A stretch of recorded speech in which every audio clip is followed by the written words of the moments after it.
প্রিয় দর্শক, আমন্ত্রণ জানাচ্ছি চ্যানেল 24 এর সাপ্তাহিক নিয়মিত আয়োজন জিসকা প্রেজেন্টস পিউলি মেডিকেল 24 অনুষ্ঠানের আজকের পর্বে। আপনাদের সাথে আছি আমি ডাক্তার সিফাত রহমান। প্রিয় দর্শক, আমাদের আজকের পর্বের আলোচনার বিষয়বস্তু হচ্ছে থাইরয়েড গ্রন্থির অসুখ বিসুখ, হাইপারথাইরয়েডিজম, হাইপোথাইরয়েডিজম সহ থাইরয়েড গ্রন্থির যে অন্যান্য অসুখগুলো আছে সেই বিষয়গুলো নিয়ে আমাদের আজকের পর্বে বিস্তারিত আলোচনা হবে। আর আমাদের সাথে আজকে স্টুডিওতে উপস্থিত আছেন আমাদের দেশের অত্যন্ত খ্যাতনামা একজন চিকিৎসক, আমাদের আজকের আমন্ত্রিত অতিথি অধ্যাপক ডাক্তার আব্দুল মান্নান সরকার, সিনিয়র কনসালটেন্ট ও বিভাগীয় প্রধান, ডায়াবেটিস ও হরমোন রোগ বিশেষজ্ঞ, এভার কেয়ার হাসপাতাল, ঢাকা। প্রিয় দর্শক, আমাদের এই আয়োজনটি সরাসরি সম্প্রচারিত হচ্ছে। আপনারা যদি থাইরয়েড গ্রন্থির সমস্যা নিয়ে আমাদেরকে কোনো প্রশ্ন করতে চান তাহলে সরাসরি যেই নাম্বারটিতে ফোন করতে হবে সেটি টিভি স্ক্রলে একটু পরপর দেখতে পাচ্ছেন। এছাড়া আমরা ফেসবুকে লাইভে আছি, সেখানেও আমাদের সাথে যুক্ত হতে পারছেন। স্যার, আপনাকে আমন্ত্রণ জানাচ্ছি। স্যার, কেমন আছেন? ভালো। স্যার, আমরা আজকে থাইরয়েড গ্রন্থির সমস্যা নিয়ে কথা বলবো। তো আমরা থাইরয়েড গ্রন্থির সমস্যা নিয়ে যখন বলি, তো এখন আমরা হাইপারথাইরয়েডিজম বা হাইপোথাইরয়েডিজম এই দুটো শব্দের সাথে মোটামুটি পরিচিত, এবং আমার ধারণা যে টিভি সেটের সামনে যেসব দর্শকরা বসে আছেন তারাও কম বেশি এই দুটো টার্মের সাথে পরিচিত, কারণ এখন আসলে এই দুটো রোগের প্রিভ্যালেন্স অনেক বেশি বেড়ে গিয়েছে বাংলাদেশে। স্যার, শুরুতে আমি আপনার কাছে একটু প্রাথমিক ধারণা চাইছি যে থাইরয়েড গ্রন্থিটা আসলে কি এবং এই গ্রন্থিটা আমাদের শরীরে কি কাজ করে। আপনাকে ধন্যবাদ। আমাদের শরীরে অনেকগুলো গুরুত্বপূর্ণ হরমোন গ্রন্থি আছে, যেগুলো থেকে হরমোন নিঃসরিত হয় এবং আমাদের অনেক কাজ করে। তো সেরকমই আমাদের যে থাইরয়েড গ্ল্যান্ড, এটাও একটা গুরুত্বপূর্ণ হরমোন গ্রন্থি। এটা আমাদের জাস্ট গলায়, এখানে যে ভোকাল কর্ড আছে যেটা, তারই একটু নিচে আমাদের যে ট্রাকিয়া বা যে শ্বাসনালী, তার সামনে চামড়ার নিচে এই গ্রন্থিটা, থাইরয়েড গ্রন্থি।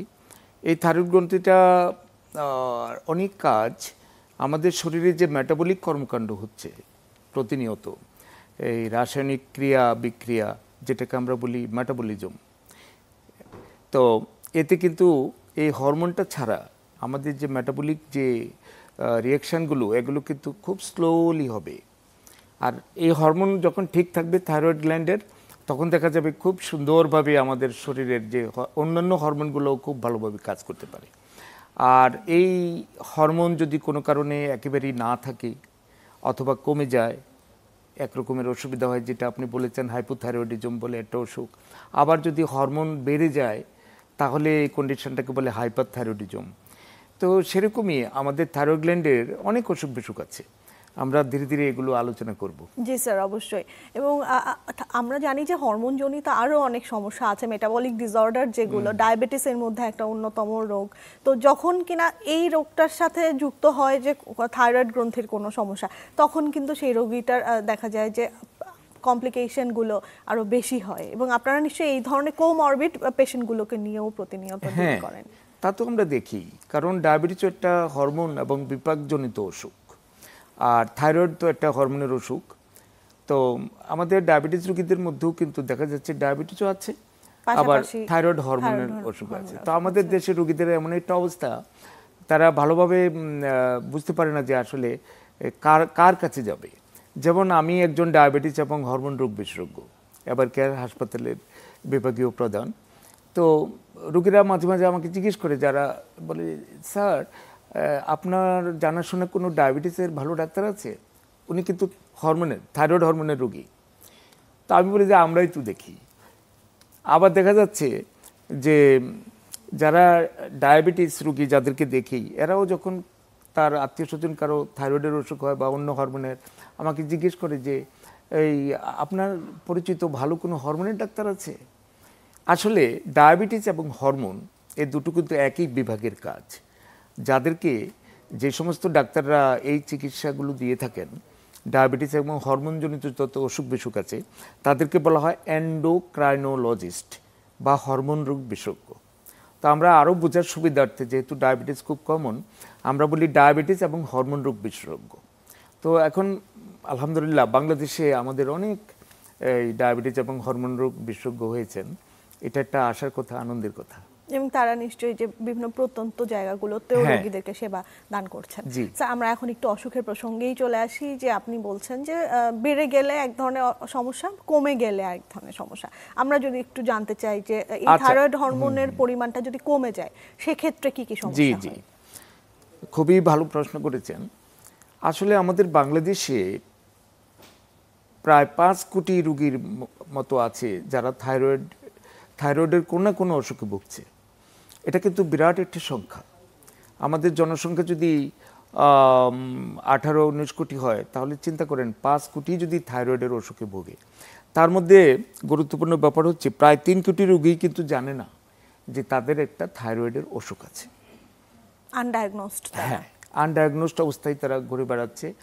আর যে বাকি 2 কোটি, তাদের সবাই কিন্তু আবার চিকিৎসকের শরণাপন্ন হয় না। তো কাজেই থাইরয়েডের অসুখগুলো খুবই কমন অসুখ।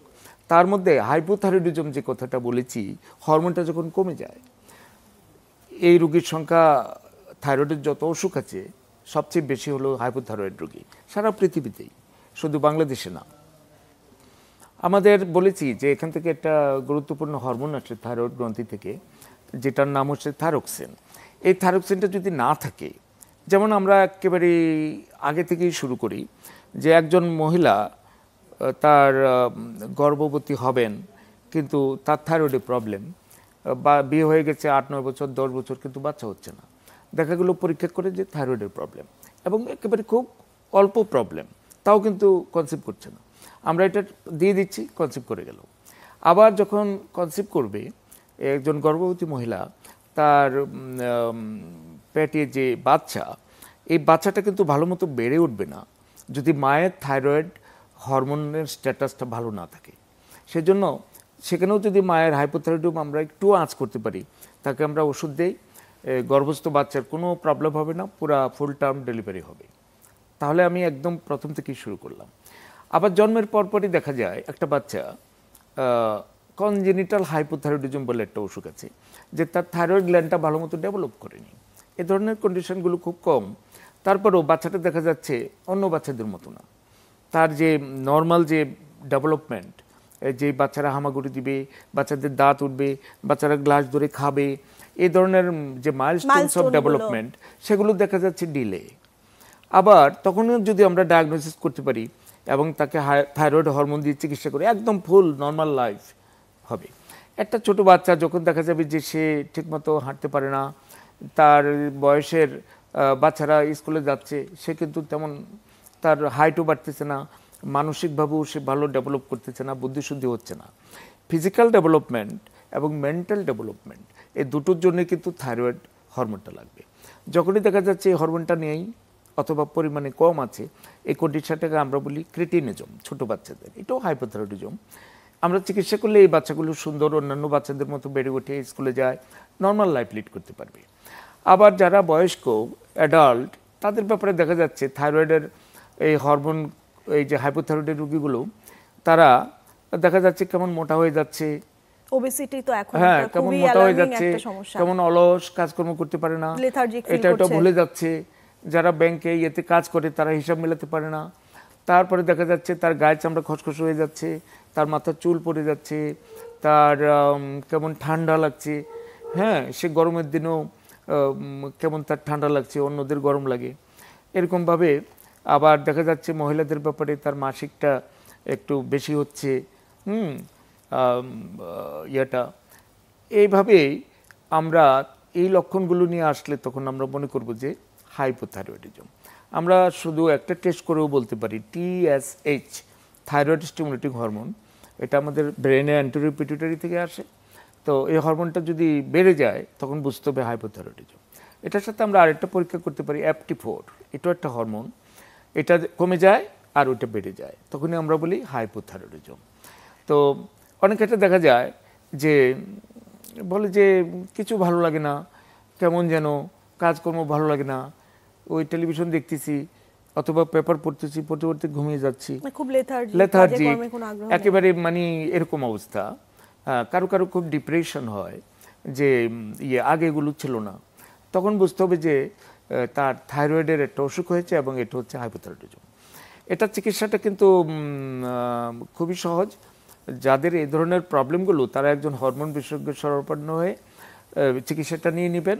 থাইরক্সিন বলে এই হরমোনটাই ট্যাবলেট আকারে আছে, আমরা কোন মাত্রায় দিব কীভাবে দিব ঠিক করে দিই। অনেকেরই এটা সারা জীবন খেতে হয়, কোনো অসুবিধা নেই, এতে নর্মাল লাইফ, ওষুধের কোনো সাইড ইফেক্ট হবে না, যেহেতু এটা নিয়েই আমরা দিচ্ছি। তো রোগীরা সময়ে সময়ে ডাক্তারের কাছে আসবে এবং এই ডোজটা অ্যাডজাস্ট করে রেগুলার একটা ফলো আপে থাকবে। তার মানে জাস্ট আর্লি ডায়াগনোসিস করা, যে তার যে প্রবলেমটা সেটা আইডেন্টিফাই এর মাধ্যমে তাকে একটা ট্রিটমেন্টের মধ্যে আসা, মানে এটুকুই আসলে দরকার। তাতেই দেখা যাচ্ছে যে রোগীটার কোয়ালিটি অফ লাইফ ঠিক থাকছে। আমরা এখন একটু হাইপারথাইরয়েডিজম নিয়ে জানতে চাই, যে থাইরয়েড হরমোনের পরিমাণ বেড়ে গেলে কি কি হয়? আচ্ছা, থাইরয়েড গ্রন্থি থেকে থাইরক্সিন যে হরমোনটা আসে, কোনো কারণে যদি এই হরমোনের ইয়েটা বেড়ে যায়, গ্রন্থি থেকে বেশি পরিমাণে নিঃসরণ হচ্ছে, এই কন্ডিশনটাকে আমরা বলি হাইপার থাইরয়েডিজম। হাইপার থাইরয়েডিজমের রোগীগুলো একদম বাচ্চা থেকে শুরু করে বয়স্ক সবারই এই ওষুধটা হতে পারে। সাধারণত কারো কারো দেখা যায় গলাটা একটু ফুলে আছে, আবার কারো কারো বেলা দেখা যায় কিচ্ছুই নেই, সুন্দর, কোনো পরিষ্কার গলায় কোনো ফোলা নেই। তারা একটু অস্থির, কেমন যেন তারা অস্থির থাকে, কেমন তারা বলে যে তার একটু হাত কাঁপে, আঙ্গুল, তারপরে দেখা যায় ঘামটা বেশি হচ্ছে, দিন দিন শুকিয়ে যাচ্ছে, অথচ খাবারের ভালো, খাবার ভালো, সব ভালো, তারপরে ওজন কেবল দিন দিন কমে যাচ্ছে। কেউ কেউ একটু ঘন ঘন আবার ওয়াশরুমে যায়, তার দেখা যায় একেবারেই পাতলা পায়খানা না, তারপরেও বারবার কেবল একটু হয়। তারপরে কারো কারো একটু সাইকোলজিক্যাল হয়, যে সে খুব দ্রুত কথা বলে, রেস্টলেস, এটার সাথে একটু এই ঘুমটা কমে যাচ্ছে, রাত্রে ভালো মতো ঘুমাতে পারে না। আবার মহিলাদের দেখা যাচ্ছে যে মাসিকটা ঠিকমতো হচ্ছে না, কারো কারো আমরা বলি অ্যামেনোরিয়া, যেটা যে 1 মাস 2 মাস 3 মাস চলে যাচ্ছে, কোনো পিরিয়ড হচ্ছে না। এই ধরনের যদি কোনো অবস্থা হয় কারো, তাহলে বুঝতে হবে যে তিনি হাইপার থাইরয়েডিজম বলে একটা অসুখে ভুগছেন। এই অসুখটারও খুব ভালো চিকিৎসা আছে। আমাদের দেশে বেশ ভালো উন্নত মানের চিকিৎসা আছে। এখানে আমরা ওষুধ দিয়ে চিকিৎসা করি, যাতে ওই থাইরয়েড গ্রন্থি থেকে যে হরমোনটা আসছে সেটার জন্য নিঃসরণটা কমে আসে। কার্বিমাজল এই জাতীয় আরও কিছু ওষুধ আছে, ডাক্তাররা ডোজটা ঠিক করে দেবেন। 1.5 থেকে 2 বছর সাধারণত ওষুধটা চালাতে হয়। আর দেখা যাচ্ছে এটাকে যদি বেশি বড় একটা ফোলা হয়, হয়, অনেক ক্ষেত্রে দেখা যায় যে রোগী ওষুধ ঠিকমতো খাইতে পারে না। অনেক ক্ষেত্রে এটা সার্জারির একটা ইন্ডিকেশন আছে, সার্জারি করেও এটা ভালো করা যায়। এছাড়াও রেডিও অ্যাক্টিভ আয়োডিন থেরাপি বলে একটা ওষুধ আছে, যেটা নিউক্লিয়ার মেডিসিন, আমাদের দেশে নিউক্লিয়ার মেডিসিন ডিপার্টমেন্ট থেকে ওরা একটা রেডিও অ্যাক্টিভ আয়োডিন খাইয়ে দেয়, I-131। ওইটা যখন খাইয়ে দেয় তখন এটা ওই থাইরয়েড গ্ল্যান্ডে ঢুকে যায়। এখন থাইরয়েড গ্ল্যান্ডটাকে পুরোপুরি নষ্ট করে দেয়, ড্যামেজ করে দেয়, যেটাকে আমরা বলি অ্যাবলেশন, রেডিও অ্যাবলেশন থেরাপি। তো এখন কোন রোগীর ব্যাপারে মেডিকেল ট্রিটমেন্ট হবে ওষুধ দিয়ে, কার ব্যাপারে সার্জারি হবে, কার ব্যাপারে রেডিও অ্যাক্টিভ আয়োডিন দিয়ে ট্রিটমেন্ট করা হবে, সেটা নির্ভর করবে রোগীর বয়স, রোগী কি মেল না ফিমেল, তারপরে অসুখটা কোন অবস্থা আছে, এটার উপর একজন হরমোন বিশেষজ্ঞ সেটা ঠিক করবেন। মানে রোগীর যে ইন্ডিভিজুয়াল কন্ডিশন সেটার উপরে নির্ভর করে আপনার ডিসিশন। তবে খুব ভালো চিকিৎসা আছে, পার্মানেন্ট কিউর, এবং চিকিৎসার মাধ্যমে রোগীকে সম্পূর্ণ একটা সুস্থ জীবন দেওয়া সম্ভব। জি, এটা রোগীদের জন্য একটা ডেফিনেটলি একটা আশার কথা। স্যার, এখন আমি একটা বিষয় নিয়ে একটু জানতে চাই, যে আমরা আজকে থেকে 30-40 বছর আগে বা 50 বছর আগে দেখতাম যে আমাদের যে উত্তরবঙ্গ, বিশেষ করে উত্তরবঙ্গের মানুষদের মধ্যে গয়টার বা ঘ্যাগ, যেটা গ্রামের মানুষ যেটাকে বলেন, এই রোগটার আমরা একটা প্রাদুর্ভাব দেখতে পেতাম। তো এখন কিন্তু আমার যেটা মনে হয় যে সেটার ইনসিডেন্সটা কমে এসেছে। তো এই বিষয়টা নিয়ে স্যার আপনার কি মতামত? আপনি খুব সুন্দর একটা প্রশ্ন করেছেন। থাইরয়েড গ্ল্যান্ডটা যখন ফুলে যায়, অল্প অথবা বেশি, যখনই কারো চোখে পড়ে যে তোমার গলাটা ফোলা, এই কন্ডিশনটাকে আমরা বলি গলগণ্ড অথবা ঘ্যাগ। তো এই গলগণ্ড অথবা ঘ্যাগ, এই অসুখটা আমাদের দেশে খুবই একটা কমন অসুখ ছিল, বিশেষ করে উত্তরবঙ্গে, রংপুর, দিনাজপুর ওইদিকে। সেখানে মাটিতে আয়োডিনের পরিমাণটা কম, তো সেই মাটি থেকেই যত শাকসবজি হয়, ধান হয়, এগুলোই তো তারা ব্যবহার করে, তখন দেখা যায় তারা প্রয়োজনের তুলনায় কম আয়োডিন পায়। আয়োডিনটা শরীরে আর আয়োডিন হচ্ছে থাইরয়েড যে হরমোনটা, এই হরমোনটা তৈরি করার জন্য যে কাঁচামাল সেটা হলো আয়োডিন।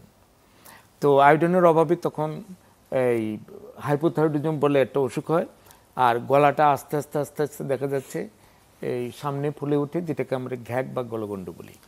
একটা এরিয়াতে যদি শতকরা 10 ভাগের উপর মানুষের যদি এরকম গলগণ্ড থাকে, তখন বুঝতে হবে যে ওই এরিয়াতে আয়োডিনের অভাব আছে। এটাকে এন্ডেমিক গয়টার বলে, যেটা আমাদের আগে ছিল। তো আসার কথা এবং আনন্দের কথা যে বর্তমানে এই ধরনের কোনো সমস্যা নেই। এটার কারণ একটাই, সেটা হলো আমাদের যে লবণ, আমরা খাবারের যে লবণ খাই, যেটা দিয়ে রান্না করা হয়, তো সেই লবণের মধ্যে আয়োডিন যুক্ত করে দেওয়া হয়েছে। আমরা বলি আয়োডাইজড সল্ট। এই আয়োডিন কিন্তু আমাদের খুব কম পরিমাণে লাগে। কেউ যদি বেশি পরিমাণে আয়োডিন থাকে, সেই আয়োডিন কিন্তু যতটুকু থাইরয়েড হরমোন তৈরি করতে লাগবে, বাকিটা কিন্তু প্রস্রাবের সাথে চলে যাবে। আয়োডিন একটা ট্রেস এলিমেন্ট, আয়োডিন কিন্তু খুবই কম লাগে। তো আমাদের লবণে কিন্তু পর্যাপ্ত আয়োডিন আছে, এবং আমাদের এখন আর আয়োডিনের অভাবে এরকম গলগণ্ড বা ঘ্যাগ অসুখটা শুধু উত্তরবঙ্গ না, কোথাও হয় না। বাংলাদেশে এখন এই রোগটা একদমই মানে নাই। কম ধরে নেওয়া যেতে পারে। আচ্ছা, আমরা আরেকটা বিষয় একটু জানতে চাই যে এই যে থাইরয়েড গ্রন্থি নিয়ে আমরা কথা বলছি, এই থাইরয়েড গ্রন্থিতে কি কোনো ধরনের ক্যান্সার হওয়ার কি কোনো ঝুঁকি থাকে কিনা? থাইরয়েড গ্ল্যান্ডের আসলে যে টিউমার, আমরা টিউমারকে দুভাগে ভাগ করি। একটা হলো বিনাইন টিউমার, মানে এটা ক্ষতিকারক না, ওই অপারেশন করে রিমুভ করলে বাস রোগী পুরোপুরি ভালো হয়ে যায়। আর একটা হলো ম্যালিগন্যান্ট টিউমার, যেটাকে আমরা প্রচলিত অর্থে আমরা বলি ক্যান্সার। তো থাইরয়েড গ্ল্যান্ডে দু ধরনের টিউমারই হতে পারে, বিনাইন টিউমার আবার ম্যালিগন্যান্ট টিউমার। তো আমাদের যত ক্যান্সার আছে তার শতকরা 1/1 কম হলো থাইরয়েড ক্যান্সার। থাইরয়েড গ্ল্যান্ডে ক্যান্সার কম হয়। তো এটা কিভাবে বোঝা যাবে? দেখা গেল যে একজন রোগী, তার গলায় ফোলা নেই, কিছু নেই, সামান্য ছোট্ট একটা নডিউল, গুটলি, এই গুটলিটা আছে, বছরের পর বছর আছে, তেমন কোনো নেই, মানে পেশেন্টের কোনো কমপ্লেইন নেই। হয়তো বললো যে এই গুটলিটা দেখি কি আসলে এটা। তখন আমরা গুটলিটাকে এফএনএসি বলে একটা আছে, সিরিঞ্জ দিয়ে বের করে আসে, ফাইন নিডল অ্যাসপিরেশন সাইটোলজি, এটাকে বলে এফএনএসি। এফএনএসি করলে যদি দেখা যায় যে ভালো কোনো নেই, সেটা এক ব্যাপার। আবার যখন দেখা যাবে যে না, এটার মধ্যে ক্যান্সারের একটা ব্যাপার দেখা যাচ্ছে, যেটা আমি বলেছি খুবই রেয়ার, তাহলে এটা একটা ভালো চিকিৎসা আছে। আপনার এটাকে অপারেশন করে ফেলে দেয়। আবার অনেক ক্ষেত্রে পুরো গ্ল্যান্ডটাও ফেলে দিলেও কোনো সমস্যা নেই, কারণ আমরা থাইরয়েড গ্ল্যান্ডের হরমোন রিপ্লেসমেন্ট দিয়ে দিই, সারা জীবন ওইটা নিবে, ভালো থাকবে। আর থাইরয়েড গ্ল্যান্ডের যে টিউমারগুলো, অনেক রকমের টিউমারই আছে। তো থাইরয়েড গ্ল্যান্ডের ক্যান্সারে যদি আমি বলি, সেগুলো কিন্তু বডির অন্যান্য জায়গায় যে ক্যান্সার হয়, যে ক্যান্সারগুলো নিয়ে অনেক চিন্তার ব্যাপার থাকে, অপারেশন করে, তারপরে আবার কেমোথেরাপি দেয়, তারপরে আবার রেডিওথেরাপি দেয়, কত রকমের চিকিৎসা করতে হয়। অনেক চিকিৎসা করার পরেও দেখা যায় যে আমাদের শরীরের কিছু কিছু ক্যান্সার খুবই অ্যাগ্রেসিভ, এগুলা খুবই খারাপ দিকে নিয়ে যায়, প্রোগ্রেস ইয়েটা ভালো না। কিন্তু থাইরয়েডের ক্যান্সারের একটা ভালো দিক হলো, যখনই ডায়াগনোসিস হবে আমরা অপারেশন করে করব, এটার পরে রোগীটা সম্পূর্ণ নর্মাল লাইফ পাবে বেশিরভাগ, এবং তার কোনো অসুবিধাই হচ্ছে না।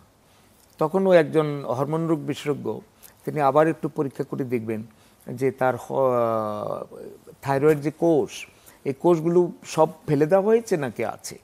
যদি দেখা যায় যে না, কিছু কিছু রেডিও অ্যাক্টিভ আয়োডিন একটা আছে, ওই পরীক্ষা আছে, রেডিও অ্যাক্টিভ আয়োডিন আপটেক, ওইটা করে তখন যদি দেখা যায় যে না, সামান্য একটু থাকতে পারে, তখনই আবার কিন্তু রেডিও অ্যাক্টিভ আয়োডিন থেরাপি আছে, সেটা দিয়ে দিলে সম্পূর্ণভাবে নষ্ট হয়ে যায় এগুলো, আর রোগীর কোনো ক্ষতি করতে পারে না। তো থাইরয়েড গ্ল্যান্ডে যদি কারো ক্যান্সার হয়, আমি বলেছি এটা খুবই রেয়ার, বিরল, রোগীরা যেন অহেতুক ভয় না পায়। তো সেটার খুব ভালো রকমের চিকিৎসা আছে, আমাদের দেশেই আছে। আরও 15, 20, 30 বছর আগেও আমরা ওই ট্রিটমেন্ট, এটার জন্য বাইরে যাওয়ার কোনো প্রয়োজন নেই। এই চিকিৎসাটা করলে রুগী ভালো থাকে। তবে সময় সময় থাইরয়েডের সব রুগী টাইম টু টাইম ডাক্তার সাহেবেরা 3 মাস 4 মাস কারো 6 মাস পর পর আসতে বলে। একটা ফলো আপে থাকলে তখন রুগীটা পুরোপুরি ভালো থাকে। এটা শুধু কেবল থাইরয়েডের এই ক্যান্সার বা না, থাইরয়েড যে আমি হাইপোথাইরয়েডিজম বললাম, হাইপোথাইরয়েডিজম বললাম, এই রোগীগুলো সময় সময় ডাক্তারের কাছে নিয়মিত একটা ফলো আপে, কারণ ওষুধটা একটু অ্যাডজাস্টমেন্টের ব্যাপার থাকে। একটা রোগী দেখা গেল যে সেই কবে একটা ওষুধ দেওয়া হয়েছিল একটা করে, সে একটা করে খেয়ে যাচ্ছে, বলে যে আমি তো ভালোই আছি। তারপরে ডাক্তার সাহেব হয়তো বলেছিল যে 3 মাস পরে আসেন, রোগী এসেছে 2 বছর বা 3 বছর পরে। এর মধ্যে দেখা গেল তার ওই ওষুধটা ওভার ডোজ হচ্ছে। সময় মতো আসলে হয়তো ওষুধটাকে কমিয়ে দেওয়া হতো বা করা হতো। তো যার ফলে রোগীরা অনেক ক্ষেত্রে মনে করে যে এত ঘন ঘন ডাক্তারের কাছে যাব কেন, আমি তো ভালোই আছি। তো এই ধারণাটা কিন্তু ত্যাগ করতে হবে। আমরা কিন্তু অ্যাওয়ারনেসের ওই জায়গাগুলো নিয়েই আসলে কথা বলি। আমাদের আয়োজনের উদ্দেশ্যই থাকে যে রোগীদেরকে এই বিষয়গুলো নিয়ে সচেতন করা। আমরা ফিরে আসবো আবার একটি ছোট্ট বিরতির পর। আচ্ছা প্রিয় দর্শক, জিসকা প্রেজেন্স পিউলি মেডিকেল 24 অনুষ্ঠানের পর্যায়ে একটি ছোট্ট বিরতিতে যাচ্ছি। বিরতির পর আলোচনার পরবর্তী অংশ নিয়ে ফিরে আসছি, আমাদের সাথেই থাকুন।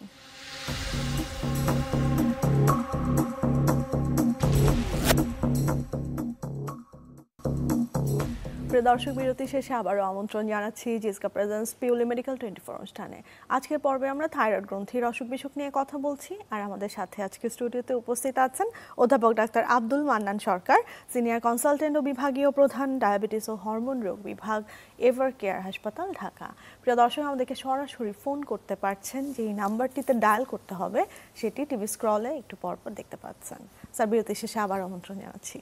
স্যার, এই যে আমরা এত অসুখ বিসুখ রোগ বালাই নিয়ে কথা বলছি, আমাদের দেশের রোগীরা আসলে কতটুকু সচেতন? আপনি কিন্তু শুরুতেই বলেছেন যে একটা বিশাল সংখ্যক রোগী আছেন যারা ডায়াগনোসিস হচ্ছেন না, মানে তারা আনডায়াগনোস থেকে যাচ্ছেন। অর্থাৎ তাদের মধ্যে লক্ষণগুলো হয়তো প্রকাশিত হচ্ছে, ওনারা বুঝতে পারছেন না যে তাদের একজন বিশেষজ্ঞ চিকিৎসকের শরণাপন্ন হওয়া প্রয়োজন। তো রোগীরা আসলে কখন বুঝবে যে তার জন্য ব্যাপারটা অ্যালার্মিং? আচ্ছা, ধন্যবাদ আপনাকে। আমি একটু একদম গোড়া থেকে শুরু করি। মনে করেন একটা বিবাহিত দম্পতি, তার বিয়ে হয়েছে, তাদের বিয়ে হয়েছে 5 বছর 7 বছর ইভেন 10 বছর পার হয়ে গেছে, তাদের বাচ্চা হচ্ছে না। তখন যদি আপনি ওই ভদ্রমহিলার একটু থাইরয়েড গ্ল্যান্ডটা পরীক্ষা করেন, দেখা যাবে তার যে টিএসএইচ হরমোনটা একটু বেশি, 8, 10 অথবা এটা নর্মালি 5-এর নিচে থাকে। তো তখন আমরা দেখতে পাবো যে তার হাইপোথাইরয়েডিজম খুব আর্লি স্টেজে আছে। এই যে অল্প একটু হাইপোথাইরয়েডিজম আছে, এটার কারণেই কিন্তু সে বছরের পর বছর গর্ভধারণ করতে পারছে না।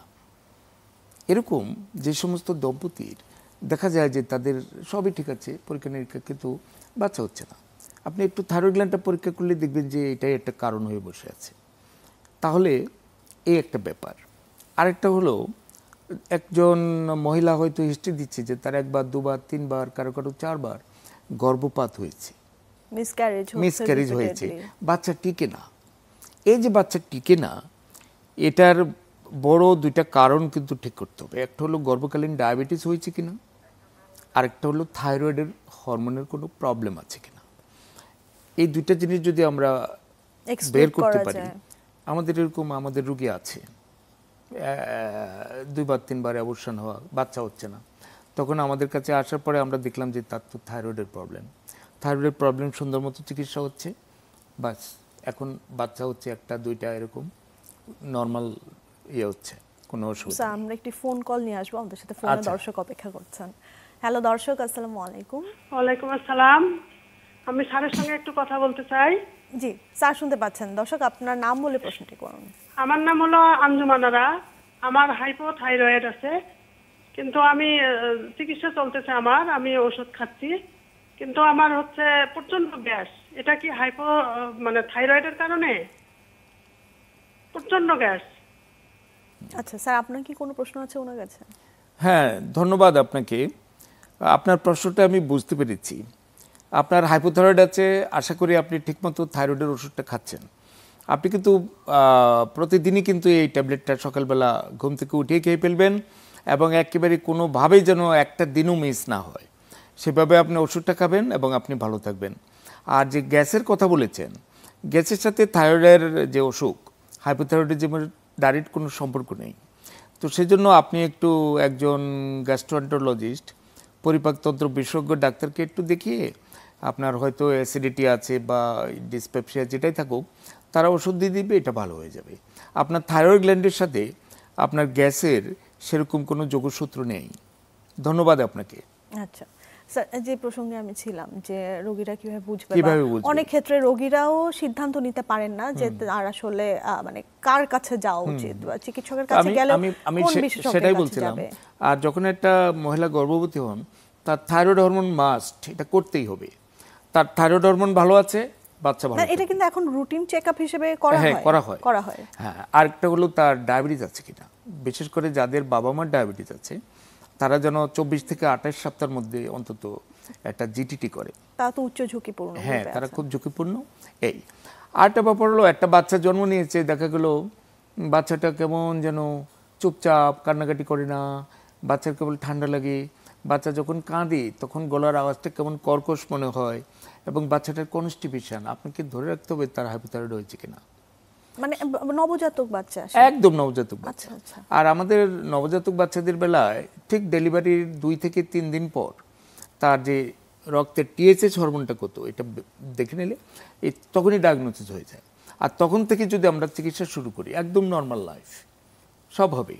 আবার দেখা যায় সবই ভালো, একটা বাচ্চা নর্মাল ডেলিভারি সব কিছু হয়েছে, কিন্তু যেই 6 মাস 1 বছর এর মধ্যে দেখা গেলো বাচ্চাটার কিন্তু দাঁত উঠছে না, বাচ্চা যে বয়সে দাঁড়ানোর কথা দাঁড়াচ্ছে না, বাচ্চা যে বয়সে হামাগুড়ি দেওয়ার কথা হামাগুড়ি দিচ্ছে না, বাচ্চাটার সব কিছু ডিলে হচ্ছে, যে নর্মাল মাইলস্টোনসের ডেভেলপমেন্ট সব কিছু ডিলে হচ্ছে।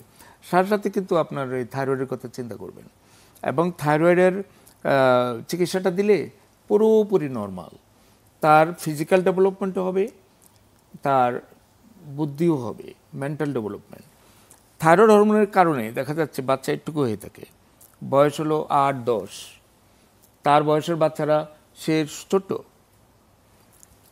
তার না হচ্ছে শারীরিক বৃদ্ধি, হ্যাঁ, না হচ্ছে তার মানসিক বৃদ্ধি, বুদ্ধি শুদ্ধি হচ্ছে না, তাকে স্কুলে কেমনে দেবে। আমাদের ছোট বাচ্চাদের যে হাইটটা, এটার জন্য 2টা হরমোন একটা হলো থাইরয়েড হরমোনের কথা বলেছি, আর একটা হলো আমাদের মাথায় অ্যান্টেরিয়র পিটুইটারি একটা হরমোন আছে যেটাকে আমরা বলি গ্রোথ হরমোন। এই গ্রোথ হরমোনটা না থাকলেও কিন্তু থাইরয়েড হরমোন ভালো আছে সব, কিন্তু গ্রোথ হরমোন নেই, তাও কিন্তু ছোট্ট হয়ে থাকবে, কিন্তু বুদ্ধিশুদ্ধি থাকবে। আবার যখন দেখা যাবে যে থাইরয়েড হরমোনের একদম নেই অথবা কম আছে, তার তেমন বুদ্ধিশুদ্ধিও হবে না, তার হাইটও বাড়বে না। সেজন্য আমরা যদি বাচ্চাদের অভিভাবকরা যদি সচেতন হয় যে হ্যাঁ, অন্য বাচ্চারা স্কুলে যাচ্ছে তো এই বাচ্চাটা এখন ভালো করে হাঁটতেই পারে না, তখনই কিন্তু সাথে সাথে আপনি হরমোন বিশেষজ্ঞকে দেখাবেন, এবং আপনার বাচ্চার হাইপোথাইরয়েডিজম বলে একটা অসুখ আছে কিনা সেটা ঠিক করে তার যথাযথ চিকিৎসা করলে তার পুরো সব কিছু ভালো মতো হবে। আবার দেখা যাচ্ছে যে একজন অ্যাডাল্ট বয়স্ক কাজকর্ম করে, দেখা যাচ্ছে সে আগের মতো কাজ করতে পারে না, আগের মতো সে চটপটে না, কেমন যেন ঝিমিয়ে যাচ্ছে, কেমন যেন অলস, সকালে ঘুম থেকে উঠতে তার নিজের কষ্ট হয়, তারপরে সে এটা ওটা ভুলে যাচ্ছে, কারণ নামও মনে রাখতে পারে না, তারপরে দেখা যাচ্ছে তার পায়খানা কষা লেগেই আছে, কনস্টিপেশন, তার গলার আওয়াজটা কেমন কর্কশ হয়ে যাচ্ছে, ভারী হয়ে যাচ্ছে, এবং সে দিন দিন মোটা হয়ে যাচ্ছে। কেমন এই লক্ষণগুলো যদি থাকে তখন বুঝতে হবে যে তার হাইপোথাইরয়েডিজম আছে কিনা। এই যে স্যার আপনি লক্ষণগুলো বললেন, সাধারণ মানুষ বেশিরভাগ ক্ষেত্রেই দেখা যায় যে অজ্ঞতাবশত এগুলোকে আসলে ইগনোর করে যায়, বা মনে করে যে এটা আসলে মানে এমনি হচ্ছে, বা এটাকে খুব স্বাভাবিক একটা ঘটনা মনে করে। হ্যাঁ, তা মনে করে। যদি চিকিৎসাটা স্যার নেওয়া না হয়, সেক্ষেত্রে মানে ফার্দার কি জটিলতা তৈরি হতে পারে? আমাদের হাতে স্যার সময় কম, একটু সংক্ষেপে। আচ্ছা, আমি একটু বলি। আমি তো অনেকগুলো লক্ষণ বললাম, কারো দেখা যাচ্ছে কোনো লক্ষণই নেই, কিছু ভালো লাগে না, শুধুই কিছু ভালো লাগে না, কেমন জানি লাগে, এটাই প্রেজেন্ট হচ্ছে। অনেক ক্ষেত্রে ওই বলে দুর্বল লাগে, টায়ার্ড লাগে। এই যে স্যার কিছুই ভালো লাগে না, আপনি বললেন, মানে আমাদের দেশে তো এই ধরনের কেস মানে ব্যাপারগুলোকে একদমই পাত্তা দেওয়া হয় না, মনে করা হয় যে এটা মানসিক কোনো বিষয়। হ্যাঁ, তো সেই জন্য যখন ডাক্তারের কাছে চলে আসে, পরীক্ষা করায়, ট্রিটমেন্ট দিলে সব ঠিক হয়ে যায়, ভালো হয়ে যায়। সেই জন্য আমি যেটা বলবো যে কিছু কিছু ভ্যাগ কমপ্লেন থাকে, অনেক ক্ষেত্রে ডাক্তাররাও দেখে না, ওই ভিটামিন দিয়ে দেয়, বলে যে থাক আপনার দুর্বলতা কেটে যাবে, পরীক্ষা তো সব ভালো, কিন্তু থাইরয়েড পরীক্ষা করেনি। তো এই জন্য এই একটা ব্যাপার। আরেকটা ব্যাপার হলো দেখা যায় যে একজনের কেবল ওজন কমে যাচ্ছে দিন দিন, একদম রেস্টলেস, এত গরম লাগে যে গরম সহ্য করতে পারে না, ঘাম বের হচ্ছে, তারপরে একটু আঙ্গুলগুলো কাঁপছে, ট্রেমর হচ্ছে, রাতে ঘুমাতে পারে না। তার এত ভালো ক্ষুধা, খাবারও খাচ্ছে বেশি, কিন্তু তারপরেও দিনকে দিন ওজন কমে যাচ্ছে। এই রোগী বুঝতে হবে যে তার থাইরয়েডের প্রবলেম হয়েছে, হাইপার থাইরয়েডিজম। সেটাও ডায়াগনোসিস করে চিকিৎসা দিলে খুব সুন্দর চিকিৎসা। আবার দেখা যাচ্ছে কিছু কিছু রোগী গলায় এত বড় গলগণ্ড, বিশেষ করে গ্রাম দেশে, নিয়ে ঘুরছে ফিরছে, সব কাজ করছে, তার কোনো প্রবলেম হচ্ছে না, পেইন নাই, হ্যাঁ কমপ্লেইন নাই। আমি আগেই বলেছি যে আমাদের প্রায় 5 কোটি থাইরয়েডের রোগী, 3 কোটি জানেই না যে তাদের থাইরয়েডের অসুখ। বাকি যে 2 কোটি, এই 2 কোটিও কিন্তু চিকিৎসাটা ঠিক চিকিৎসকের কাছে আসে না।